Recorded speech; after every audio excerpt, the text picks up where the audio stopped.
Hi everyone. So today let's have a talk on basal ganglia or the basal nuclei. First of all, let's talk about the definition and let's understand the term basal ganglia. Just split the term basal ganglia into two parts, basal and ganglia. Basal means located at the base, while ganglia refers to group of cell bodies, and that is grey matter. So thus, basal ganglia are the large masses of grey matter.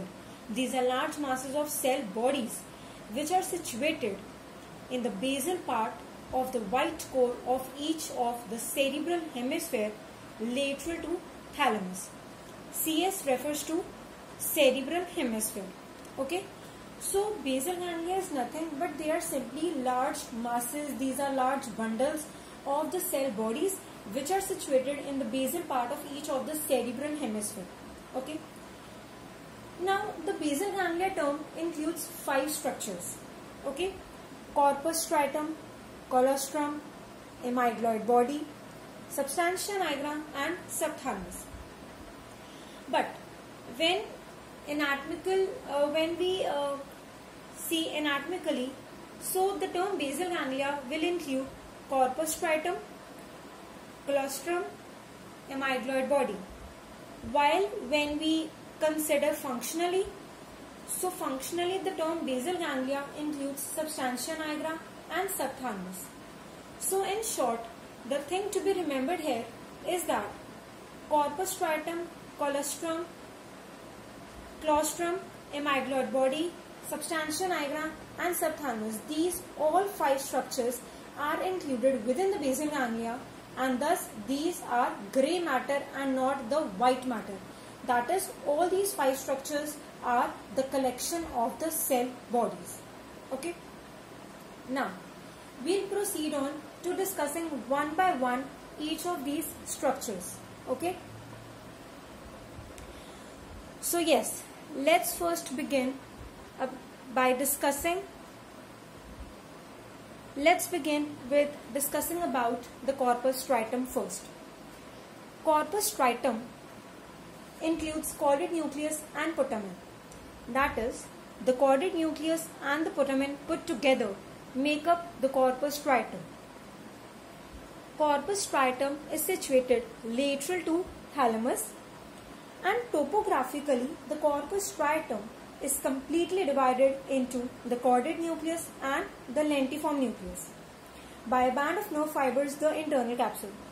But the antero-inferior ends of these two nuclei, the chordate nuclei and the lentiform nucleus, are connected, or they remain connected by a few bands of grey matter across the anterior limb of the internal capsule. And thus these bands give it a striated appearance, and hence the term corpus striatum. Phylogenetically, the corpus striatum has 2 distinct functional units, the one being the paleo-striatum while the other being the neo-striatum. Now paleo means old while neo means new. So paleo-striatum is the one which is old in development, and that includes the globus pallidus, while neo-striatum is the term used for that structure which is recent in the development, and this includes the chordate nucleus and the putamen. Okay.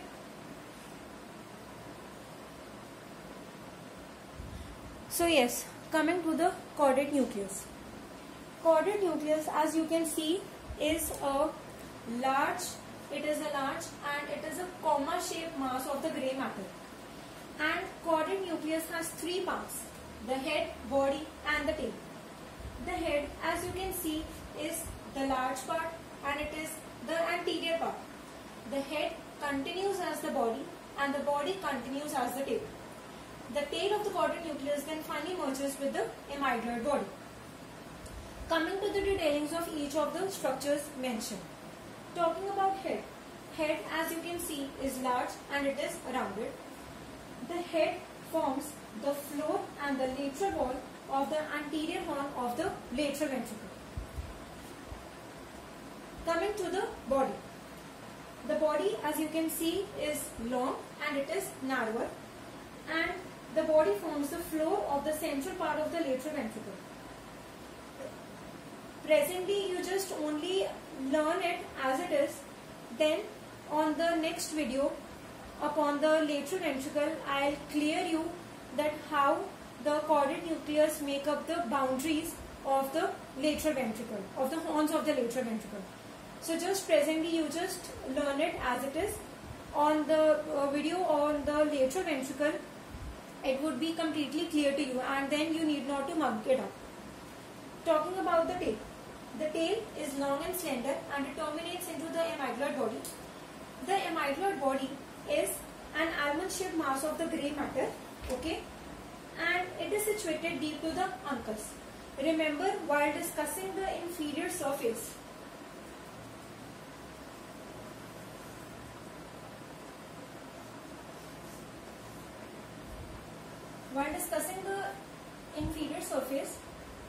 over here I mentioned you about the uncus, which is a gyrus, and surrounding it was a sulcus, rhinal sulcus.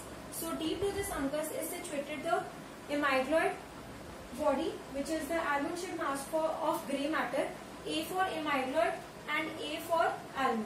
Okay. Then this amygdaloid body is developmentally related to the basal nucleus, but functionally it is included in the limbic system. Okay. Now let's talk about the lentiform nucleus. So lentiform nucleus. Lenti means lens shape. So this lentiform nucleus is a lens-shaped mass of the grey matter and is situated beneath the insula. Remember, insula was the submerged portion, or it was the hidden portion beneath the lateral sulcus. Okay. Now, this lentiform nucleus, as you can see, is a wedge-shaped mass of the grey matter, with its base being quite broad and directed laterally, while apex is directed medially. The lentiform nucleus has three surfaces: the lateral, medial and the inferior surface. The lateral surface is convex and is related to the external capsule. The medial surface is also convex, but comparatively it will be more convex as compared to the lateral surface, and medial surface is related to the internal capsule.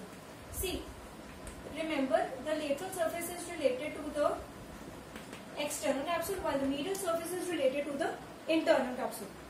The inferior surface is related to the sublentiform part of the internal capsule. See, on my video on the internal capsule, all these terminologies will be very clear to you, so you need not to worry about it. Okay.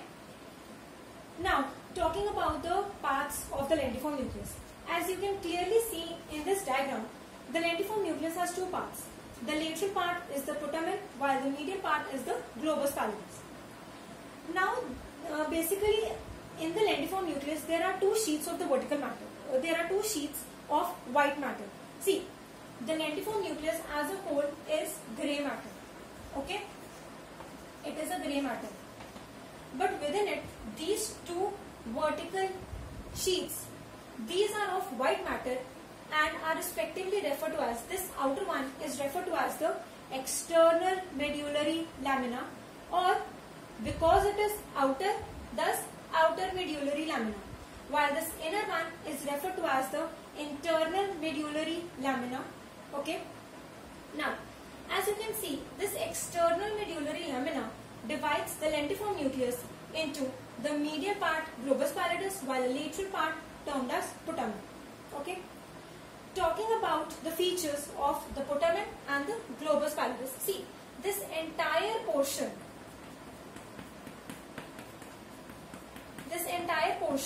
is the globus pallidus. Okay. So putamen, as you can very clearly see in the diagram, the putamen is lateral part. It is quite broad and it is darker in color. Okay. While the globus pallidus is medially located, so thus it is a medial part. It is comparatively pale and also it is small. Because it is pale, so thus it has been referred to as pallidus. Now, as the external medullary lamina divided the lentiform nucleus into two parts, the globus pallidus which was the medial part, okay, and the putamen, which was the lateral part. Similar is the internal medullary lamina, which will divide this globus pallidus. See, the internal medullary lamina will divide only the globus pallidus into an outer segment and an inner segment. Okay, are you clear with all this? Now talking about a very small topic, a very small part of grey matter, the claustrum. Now see, this structure which you can see, which lies in a close contact with the lentiform nucleus, is referred to as the claustrum. So this entire sausage shaped mass of the grey matter is referred to as the claustrum, and it is considered to be the detached part of insula. Okay, and you can see that it lies lateral to the putamen. So this structure which you can see, this one, this entire structure, this is what is called as the claustrum. Okay, now a short discussion on the subthalamic nucleus or the subthalamus. You see, subthalamus is a small nucleus and it is located in the ventral part of the diencephalon, okay, and it is separated from thalamus by a smaller nucleus called the zona incerta. See, presently you just remember this small information about the subthalamus nuclei. When we'll talk about the thalamus, so this would be completely clear to you.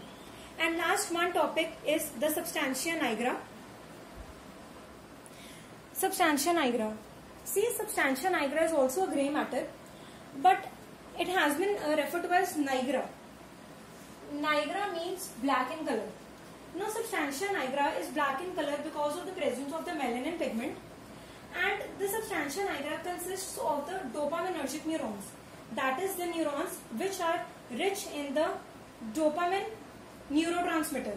Okay, and if the dopamine is deficient, okay, or if it is not being produced in adequate amounts, so it would lead to a condition called as Parkinsonism, and this condition we would discuss in detail in the next video. So this was all about the basal ganglia. In the next video, we'll have a discussion on the functions of the basal ganglia and its applied. Hope you liked my video and you understood it well. If you did so please do press on the like button, as well as if you have not subscribed to my channel till yet, so please do subscribe to my channel, and please don't forget to hit on the bell icon for latest updates and notifications. Thank you.